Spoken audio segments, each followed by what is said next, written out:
मगाशी आम्ही दादांवर चहा घेत होतो आणि दादांनी फार एक चांगली सूचना केली. ते म्हणले, विनोद, ते स्वतः खासदार आहेत, मी राज्यसभेवर आहे, नितेश इथे पालकमंत्री आहे, निलेश NDAतल्या आपल्या मित्रपक्षाचा आमदार आहे आणि आता प्रमोद आहे.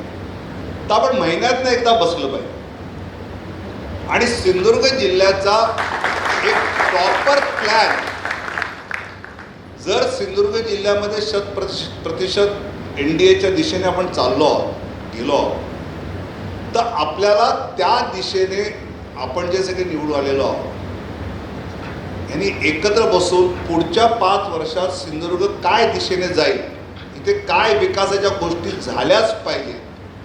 मग मुंबईत काय अडकलंय ते बघू, दिल्लीत काय अडकलंय ते आम्ही बघू, पण आपल्याला सिंधुदुर्गचा पुढच्या काही वर्षांचा एक विकासाचा रोडमॅप बनवला पाहिजे, त्याचा एक डॅशबोर्ड बनवला पाहिजे आणि त्याचा दर महिन्याला आढावा घेत आपल्या 5 जणांनी कामाचं वाटप करत ते पुढच्या याच्यामध्ये काही करून पूर्ण करायचं म्हणजे करायचंच या निर्धाराने पुढे गेलं.